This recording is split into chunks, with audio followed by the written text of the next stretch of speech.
Hello friends, स्वागत है आपका आपके अपने चैनल HSC स्टडी गाइड में। आज इस वीडियो में हम बात करने वाले हैं कि जब भी आप HSC इंटरव्यू के लिए जाते हो तो आपको पीपी के बारे में यानी कि पर्सनल प्रोटेक्टिव इक्विपमेंट के बारे में और रेस्क्यू इक्विपमेंट के बारे में कौन से सवाल पूछे जा सकते हैं और उसका आपने किस तरीके से आंसर देना चाहिए। तो चलिए शुरू करते हैं। तो सबसे पहला क्वेश्चन आपको पूछा जा सकता है, हेड प्रोटेक्शंस। हेड प्रोटेक्शंस ये हमें कब इस्तेमाल करना पड़ता है कि जब कोई मटेरियल्स ऊपर से नीचे गिर रहा हो या फिर कोई ऑब्जेक्ट जो है वो स्विंगिंग होता हो, उस कंडीशंस में हमें हेड प्रोटेक्शन पहनना बहुत ही ज़रूरी है।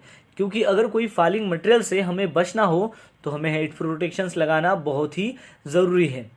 हेड प्रोटेक्शन इस प्रकार डिज़ाइन किया जाता है ताकि वो जो स्टेशनरी ऑब्जेक्ट है उसके साथ अगर वो टकरा भी जाए तो आपको उतना ज़्यादा इम्पैक्ट नहीं होगा। जैसे कि हम हेड प्रोटेक्शन यूज़ करते हैं कैप्स या फिर हेयर नेट्स। वो कब, जब भी आप मशीनरीज़ के ऊपर काम करते हो तो वहाँ पर इंटेंगलिमेंट होने का खतरा होता है, तो उस खतरे से बचने के लिए हमें हेड प्रोटेक्शन इक्विपमेंट का यूज़ करना पड़ता है। एग्जाम्पल के तौर पर कैप्स और हेयर नेट्स जो हमें मशीन में इंटेंगलिमेंट होने से बचा सकें।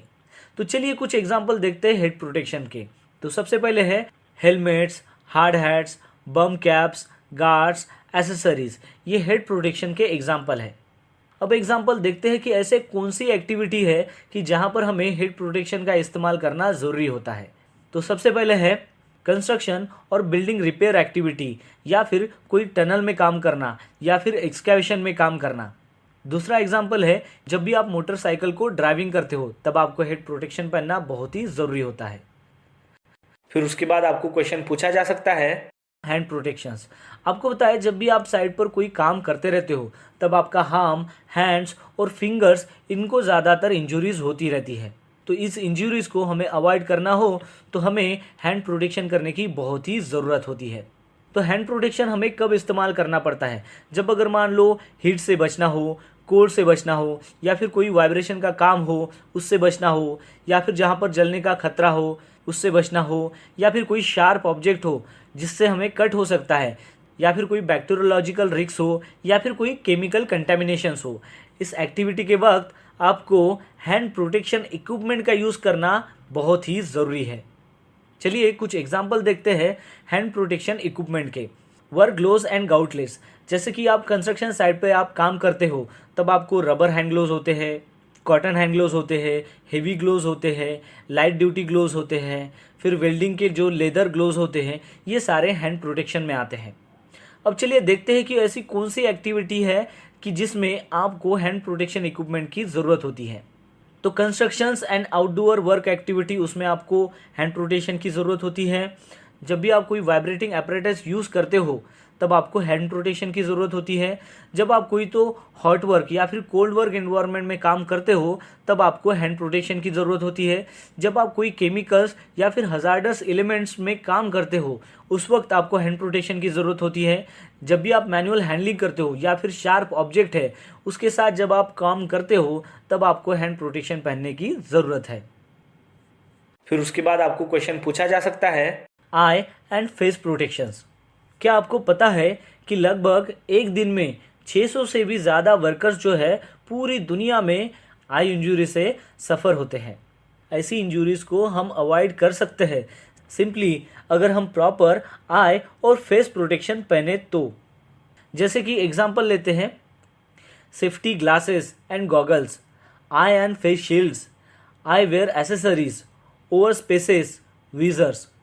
तो चलिए देखते हैं कि आपको ये आई और फेस प्रोटेक्शन इक्विपमेंट कब इस्तेमाल करने हैं। जब भी आप कोई अंडर प्रेशर गैस या फिर वेपर के साथ काम कर रहे होते हो तब आपको आई और फेस प्रोटेक्शन लगाने की ज़रूरत होती है। जब भी आप कोई वेल्डिंग ऑपरेशंस करते हो तब आपको आई और फेस प्रोटेक्शन पहनने की ज़रूरत होती है। जब भी आप कोई हजार्डस सब्सटेंस हैंडलिंग करते हो तब भी आपको आई और फेस प्रोटेक्शन पहनने की ज़रूरत होती है। फिर उसके बाद आपको क्वेश्चन पूछा जा सकता है, रेस्पिरेटरी प्रोटेक्शन। रेस्पिरेटरी प्रोटेक्शन जो है वो हमारा ब्रॉड ग्रुप ऑफ पीपीज है।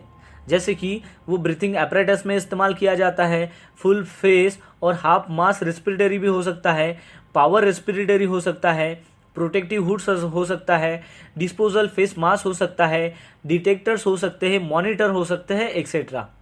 जब हमें इस टाइप की पीपीज यूज़ करनी होती है तब हमें एडुकेट ट्रेनिंग उसके प्रति होना चाहिए ताकि हम समझ सके कि इस पीपीज का इस्तेमाल कैसे किया जाए।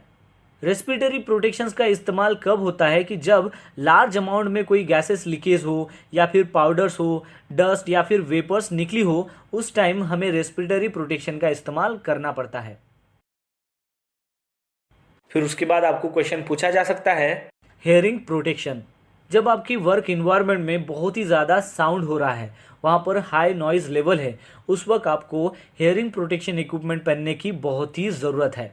एक ऐसा इन्वायरमेंट है कि जहाँ पर बहुत ज़्यादा नॉइज़ हो रहा है, फिर आपने वहाँ पर अगर हेयरिंग प्रोटेक्शन पहन लिया, इसका मतलब ये नहीं कि आप कंटिन्यू काम कर सकोगे। आपको आपके हाइजीन और कंफर्ट जोन को भी मेंटेन करते रहना है। आपको देखना है कि जो एम्प्लॉय वहाँ पर काम कर रहा है उस अकॉर्डिंगली अगर नॉइज़ लेवल ज़्यादा है, उसके तहत आपको राइट पीपीई सेलेक्ट करनी है, जैसे कि एयर प्लग हो, नॉइज़ मीटर हो या फिर एयर मफ हो। चलिए कुछ एग्जांपल लेते हैं हेयरिंग प्रोटेक्शन इक्विपमेंट का। तो आप उसमें देख सकते हैं कि air plugs and defenders, noise meters, communication sets, acoustic foam, ये सारे एग्जाम्पल है हेयरिंग प्रोटेक्शन इक्विपमेंट के। फिर उसके बाद आपको क्वेश्चन पूछा जा सकता है foot protection. Foot protection equipment को इस प्रकार डिज़ाइन किया जाता है ताकि वो आपके फुट को और आपके लेग्स को वेरियस टाइप ऑफ हजार्स जो है उससे बचा सके। एग्जाम्पल के तौर पर जैसे कि बहुत ज़्यादा टेम्परेचर है, क्रशिंग हो सकता है वहाँ पर, पिर्सिंग हो सकता है या फिर स्लिपरी पोर्शन है, स्लीपिंग है, कटिंग है, केमिकल्स है या फिर इलेक्ट्रिसिटी हजार्ड है, उस वक्त आपको फुट प्रोटेक्शन पहनना बहुत ही ज़रूरी है।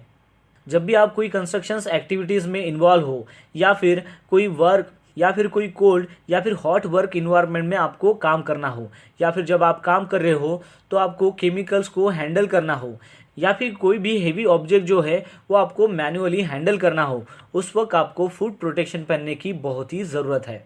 चलिए एग्जाम्पल लेते हैं फुट प्रोटेक्शन इक्विपमेंट का, जैसे कि safety boots and shoes, anti static and conductive footwear.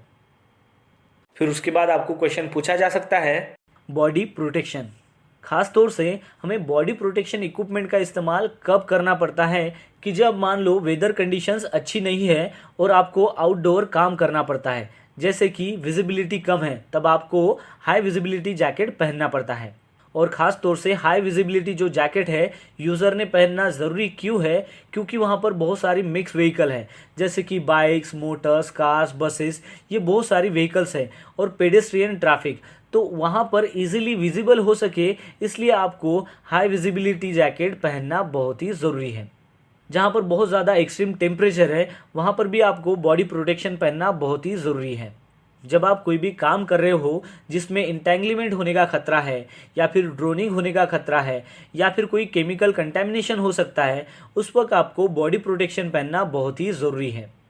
चलिए कुछ एग्जांपल लेते हैं बॉडी प्रोटेक्शन इक्विपमेंट का, जैसे कि लाइफ जैकेट्स है, क्लोथिंग है कुछ स्पेसिफिक वेदर कंडीशंस के लिए, हाई विजिबिलिटी क्लोथिंग है, हार्नेसेस है। फिर उसके बाद आपको क्वेश्चन पूछा जा सकता है हाइट एंड एक्सेस प्रोटेक्शन।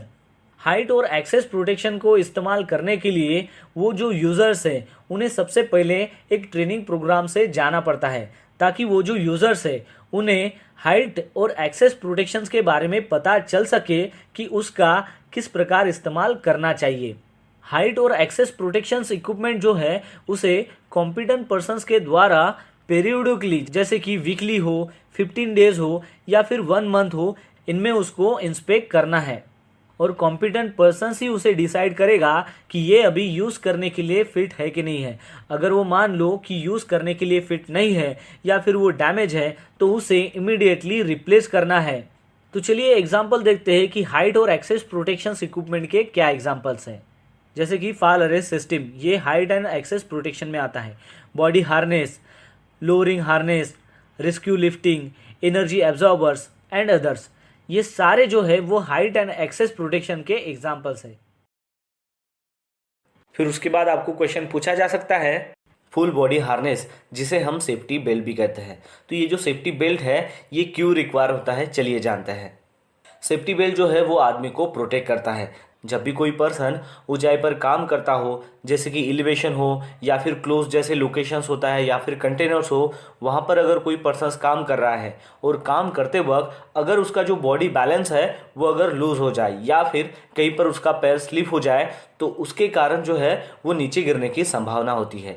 तो वो नीचे गिरकर उसको इंजरी ना हो, इसलिए ये जो है ये फॉल प्रोटेक्शन होता है जिसका नाम है सेफ्टी बेल्ट।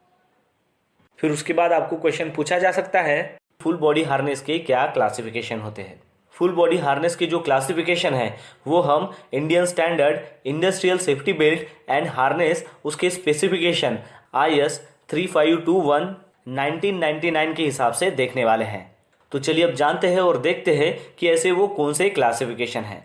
तो इसमें जो है class A, class D, class E, class L और क्लास P होते हैं। तो चलिए अब देखते हैं कि ये क्या रिप्रेजेंट करता है। तो क्लास A का जो फुल बॉडी हार्नेस है वो रिप्रेजेंट करता है फॉल अरेस्टिंग को। उसका मतलब ये होता है कि इस क्लास का जो सेफ्टी बेल्ट है इसको इस तरीके से डिज़ाइन किया गया है ताकि जब भी कोई पर्सन ऊंचाई से गिरने वाला हो या फिर गिर रहा हो तो उस दौरान उसको ये जो बेल्ट है वहीं पर ही अरेस्ट कर लेता है और उसके बॉडी को सपोर्ट करता है। क्लास A हार्नेस में एक डी रिंग होती है जो दोनों शोल्डर स्ट्रैप के बैक साइड पर होती है और इस क्लास A सेफ्टी बेल्ट की जो प्रोविज़न है वो प्रोवाइड की गई है IS 3521 1999 के तहत, जिसको अप्रूव किया है ब्यूरो ऑफ इंडियन स्टैंडर्ड ने। फिर उसके बाद जो है क्लास D वो रिप्रेजेंट करता है कंट्रोल डिसेंट को, यानी कि ऊंचाई से जब भी आप नीचे आते हो तो उस दौरान ये जो फुल बॉडी हार्नेस है वो उसको कंट्रोल करता है। क्लास D हार्नेस में फ्रंट या फिर साइड माउंटेड डी रिंग होता है और इसकी भी जो प्रोविज़न है वो प्रोवाइड की गई है फॉल अरेस्ट करने के लिए, वो भी IS 3521 1999 की तहत से, और ये भी जो है वो ब्यूरो ऑफ इंडियन स्टैंडर्ड से अप्रूव है। फिर उसके बाद है क्लास E, वो रिप्रेजेंट करता है वर्टिकल एंट्री और एग्जिट को, जिसे हम कन्फाइंड स्पेस की एंट्री या फिर एग्जिट कह सकते हैं।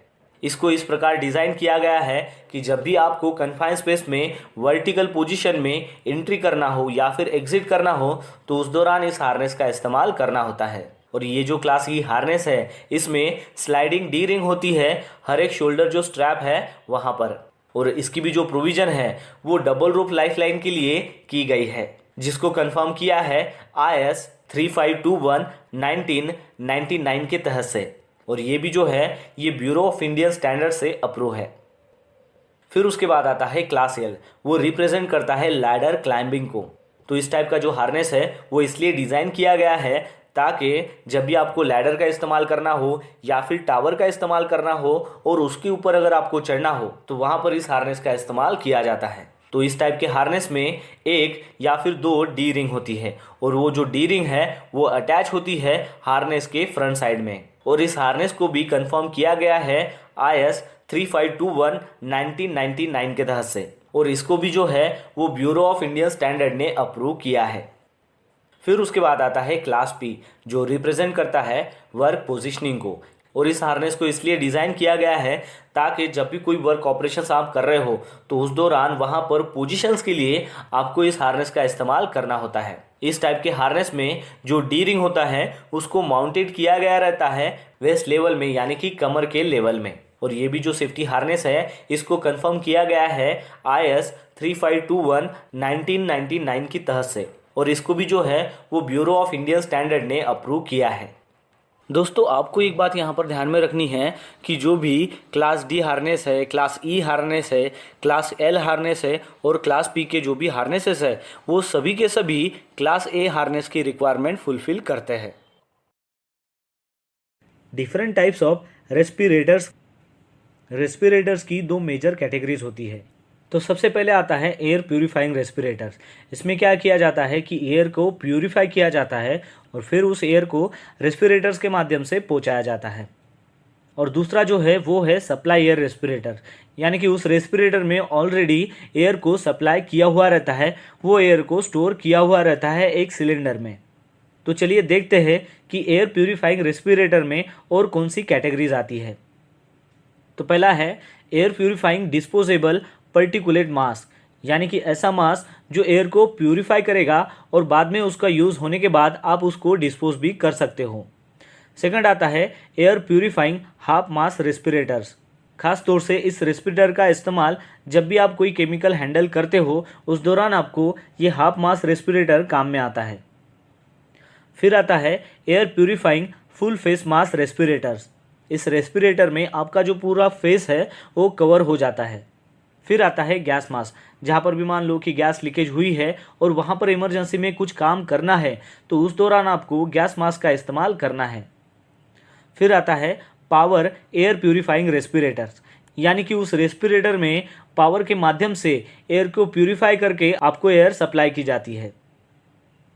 फिर सेकंड आता है सप्लाई एयर रेस्पिरेटर्स, यानी कि उस रेस्पिरेटर में ऑलरेडी जो एयर है वो सप्लाई की रहती है, स्टोर की रहती है एक सिलेंडर के माध्यम से, तो उसमें आता है एयरलाइन रेस्पिरेटर्स।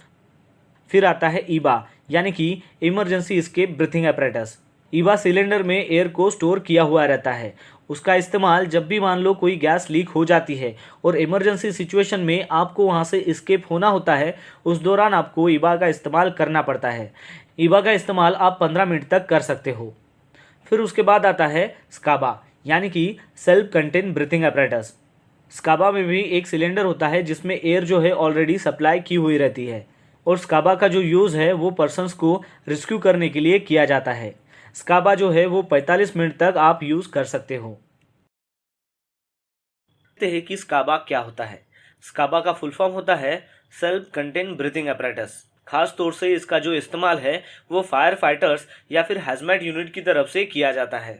जब भी आप कोई ऑयल एंड गैस या फिर कंस्ट्रक्शन में काम करते हो तो वहाँ पर कन्फाइंड स्पेस का काम होता है, तो वहाँ पर भी स्काबा का इस्तेमाल किया जाता है इन केस ऑफ इमरजेंसी में किसी भी पर्सन्स को रेस्क्यू करने के लिए। और उसके लिए बाकायदा रेस्क्यू टीम होती है जो वेल क्वालिफाइड होती है और ट्रेन होती है और उनको पता होता है कि स्काबा का इस्तेमाल कैसे करना है जब भी इमरजेंसी में या फिर कन्फाइंड स्पेस में किसी पर्सन्स को रेस्क्यू करना हो। तो चलिए अब बात करते हैं स्कूबा के बारे में। तो स्कूबा का फुल फॉर्म होता है self contain under water breathing apparatus। और देखा जाए तो स्कूबा और स्काबा जो है वो सिमिलर ही होता है, लेकिन स्कूबा का जो यूज़ है वो अंडर वाटर किया जाता है।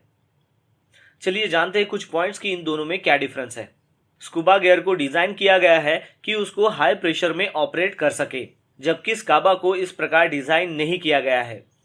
अगर आप एक फायर फाइटर की बात करें तो उनके मुताबिक स्काबा का जो टैंक्स है वो बहुत ही लाइटर है as compare to scuba tanks. और स्काबा टैंक्स में क्या होता है कि उसमें अमाउंट ऑफ जो गियर है वो बहुत ही कम होते हैं, जिसकी वजह से फायर फाइटर्स जो है उसको इजीली कैरी कर सकता है। जबकि अगर हम बात करें स्कूबा टैंक्स की तो उसका जो टैंक का वेट होता है वो लिटिल बिट एक्स्ट्रा वेट होता है एज कम्पेयर टू स्काबा टैंक, क्योंकि स्कूबा का जो इस्तेमाल है वो अंडर वाटर किया जाता है और वहाँ पर जब आप डाइविंग करते हो तो उसका अगर मान लो लिटिल बिट एक्स्ट्रा वेट भी है तो जब भी आप अंडर वाटर जाते हो डाइविंग के थ्रू तो वो आपको नीचे जाने में हेल्प करता है।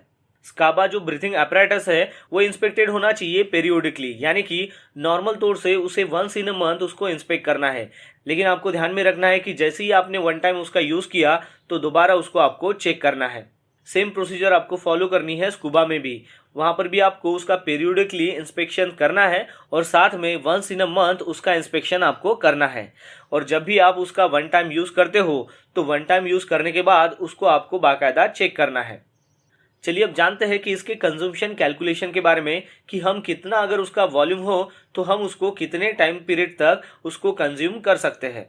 सबसे पहले आपको ध्यान में रखना है कि जो भी स्काबा होता है या फिर स्कूबा होता है उसकी जो टैंक होती है उसमें एयर भरा हुआ होता है और उसको अगर हमें मेज़र करना हो तो वो हमें वॉल्यूम में मेज़र करना पड़ता है कि कितने वॉल्यूम में ये टैंक के अंदर एयर है। अब मान लीजिए कि आपने स्काबा पहन लिया तो जब आप 1 मिनट तक अपनी सांसें लेते हो तो उसके लिए आपको कितने एयर की ज़रूरत होती है, तो वो होती है 1.5 क्यूबिक फीट, यानी कि 1.5 क्यूबिक फीट अगर उसमें एयर है उस वॉल्यूम में तो आप इजीली उस एयर को 1 मिनट तक ले सकते हो। तो चलिए अब देखते हैं कि जैसे हमने देखा कि 1 मिनट के लिए 1.5 क्यूबिक फीट एयर रिक्वायर होती है, तो वैसे ही देखते हैं कि 30 मिनट के लिए कितनी रिक्वायर है।